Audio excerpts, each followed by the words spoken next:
Hello everyone.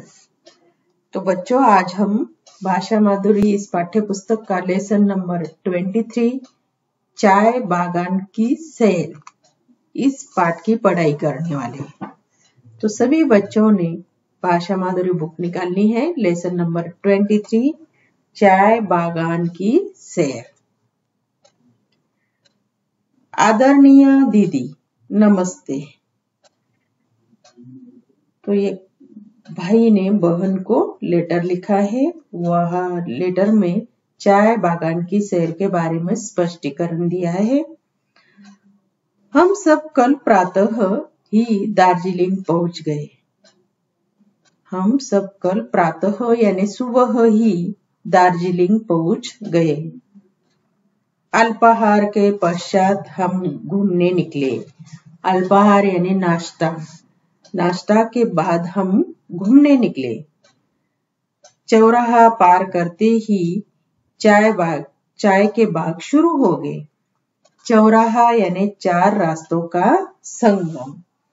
तो चौराहा पार करते ही चाय के बाग शुरू हो गए। पहाड़ी ढलानों पर चाय के हरे भरे बाग देखकर हमारा मन खुशी से झूम उठा। तो जो पहाड़ी पर्वतों के ढलानों पर चाय के हरे भरे बाग देखकर हमारा मन खुशी से झूम उठा। हम बहुत खुश हो गए। चाय के पौधे पंक्तियों में लगे थे और चाय के पौधे भी पंक्तियों में लगे थे। चाय की पत्तियां जितनी कोमल होती है उतनी ही अच्छी रहती है। चाय की पत्तियां जितनी कोमल यानी मुलायम होती है उतनी ही अच्छी रहती है। यहाँ पुरुषों की अपेक्षा स्त्रियां अधिक काम करती है। तो बच्चों देखो, ये चाय के बाग में पुरुषों से ज्यादा स्त्रियां काम करती है।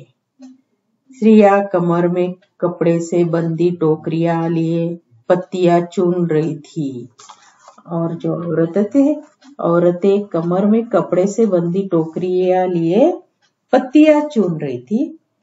चुनी हुई पत्तियों को एकत्र करके गाड़ियों से कंपनी में भेज दिया जाता है और जो पत्तियां चुनी हुई रहती है उनको सब एकत्र करके गाड़ियों से कंपनी में भेज दिया जाता है। हमने चाय बनाने वाली एक कंपनी में जाकर देखा कि चाय किस प्रकार तैयार की जाती है। तो देखो, हमने चाय बनाने वाली एक कंपनी में जाकर देखा कि चाय किस प्रकार तैयार की जाती है। तो वह कंपनी में वह सारा कार्य मशीनों के द्वारा किया जाता है।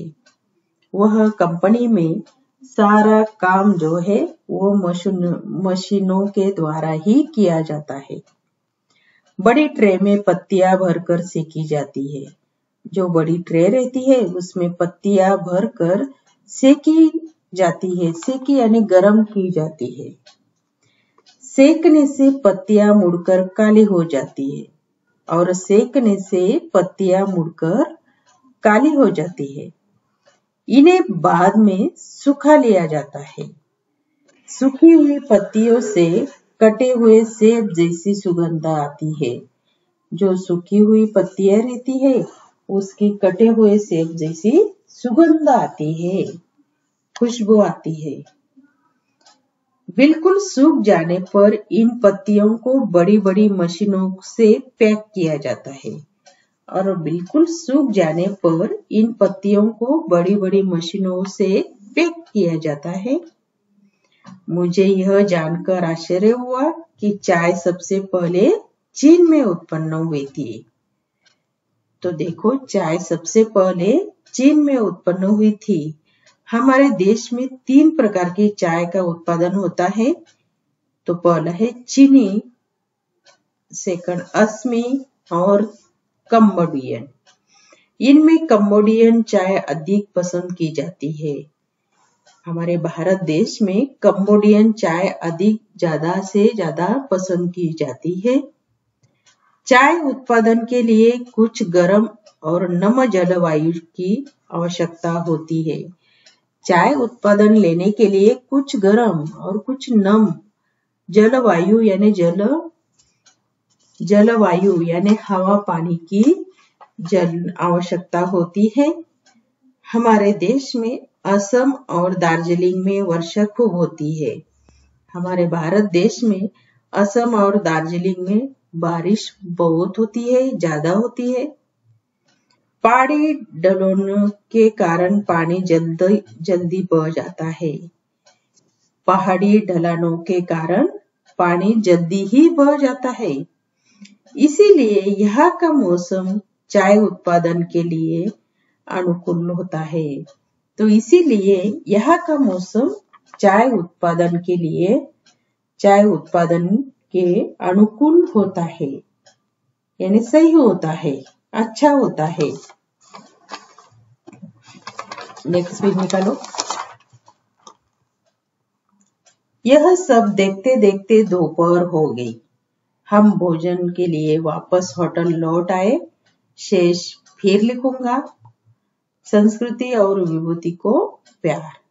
तो बच्चों देखो, इसी तरह चाय बागान की सेहर, यह पाठ यहाँ समाप्त हुआ है। नीचे दिया है आपकी प्रिय बहन। तो सभी ने एक बार लेसन रीड भी करना है। धन्यवाद।